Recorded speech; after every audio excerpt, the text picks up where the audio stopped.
We begin tonight with coffee and the star of the massive multi-billion-dollar industry. Whether or not you call yourself a Starbucks fan, it is nearly impossible to avoid the coffee house chain. It is the world's largest, a daily pit stop for millions of Americans.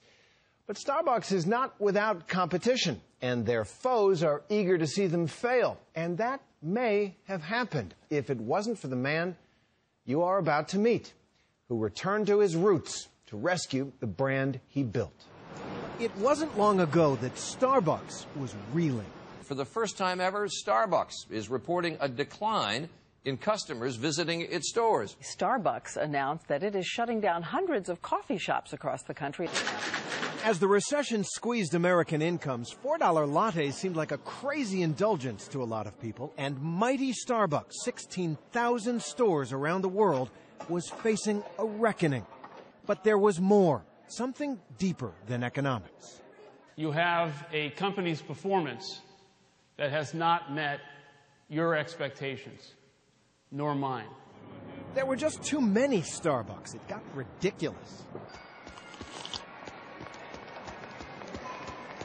Chin up, man. You'll find another job. I tell you what, why don't you apply at the Starbucks on the other side of my desk? Too much stuff for sale, trinkets and food items and music and stuff. Starbucks was in danger of becoming just another place in fast food America. I think what's happened in America is there has been a commoditization of neighborhoods through chains. I understand that. Howard Schultz is the guy who built Starbucks over a quarter century.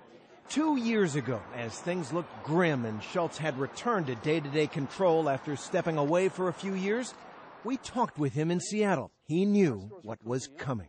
We were the darling of Wall Street for more than a decade, and now we're on the other side of that. Sure enough, Wall Street hammered Starbucks. Its stock price, once more than $30 a share, collapsed to $9 a share last year. And people wondered, was America sick of Starbucks? I've been living on coffee and nicotine. At Starbucks' annual meeting last week in Seattle, Sheryl Crow sang for shareholders. Thank you. And Howard Schultz was singing a very different tune. There's no finish line. We're not celebrating victory, but the company is extremely healthy, robust. Starbucks is back. Good to see you again. Pleasure. How you been? Congratulations. Thank you very much. Starbucks has reported record quarterly earnings on $2.7 billion in revenue. 2 years of struggle, and now you've got this message to deliver. You've got to feel like a survivor? I wouldn't use that word. No. I feel like it's a surprising word for me, because we survived the financial crisis. But it wasn't survival that brought the company back. What it was our values. And kind of finding our voice again. It was a painful process. Schultz closed hundreds of stores, laid off thousands of employees, slashed the company's costs by $500 million. Fear is a great motivator. And there was a concern about the trajectory of the business at the time, the financial crisis, and where things might go. And I think it reminded me of what it was like when we started the business. So Schultz tried to refocus the company on coffee and on what he calls the experience of Starbucks. Service, a neighborliness, a quiet, friendly, even special place. It worked because, he argues, people actually love their Starbucks. I think people underestimated the resiliency of the brand, the emotional connection that we have to our customers. But times have changed irrevocably. You can find premium coffee lots of places now. McDonald's and Dunkin' Donuts got in the game. Cheaper, too. And then there are the consequences of Starbucks just being so gigantic. Starbucks is a fixture in the American landscape and inevitably a focus of controversy.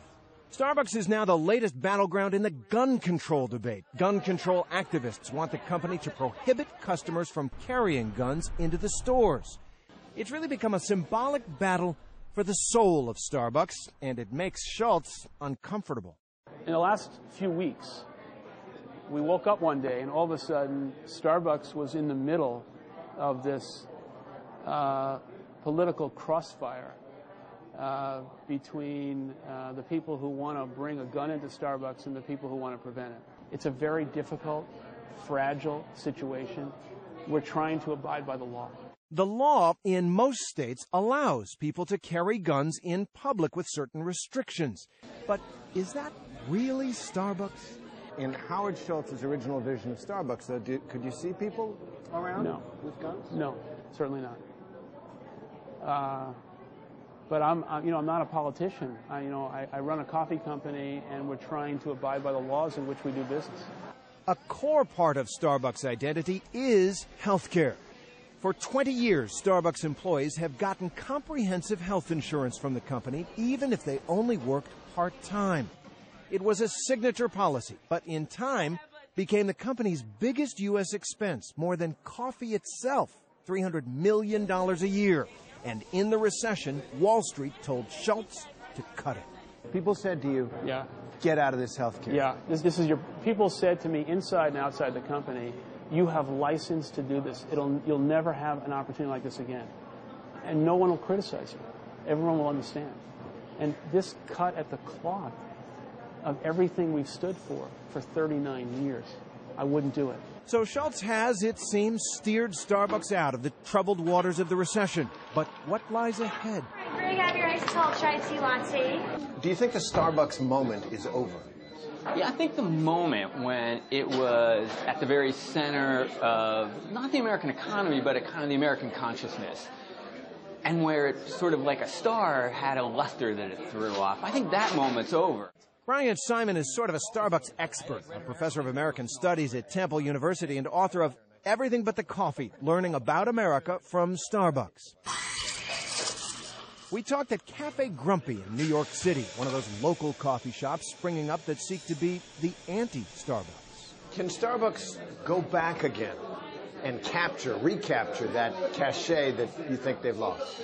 I think that's really hard. I think when you sell culture and you sell values, it's by nature kind of ephemeral. It has a shelf life, and Starbucks might have lived out its shelf life.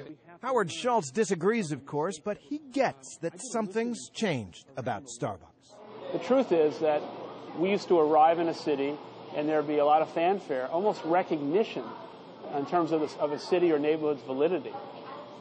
Starbucks is ubiquitous, and so as a result of that, I think we have to do more to demonstrate to the neighborhood the authenticity of our commitment to the neighborhood. How do you package authenticity? Starbucks has redesigned stores and even opened up a couple of so-called stealth Starbucks, like Roy Street Coffee in Seattle, where they serve beer and wine and feature local music and film. They have a lot of local events. They show movies on Wednesdays and Sundays. And there are big plans for growth. Instant coffee. More Starbucks coffee on more grocery store shelves. More outlets for its lower-cost subsidiary, Seattle's Best. And yes, more Starbucks stores, especially overseas.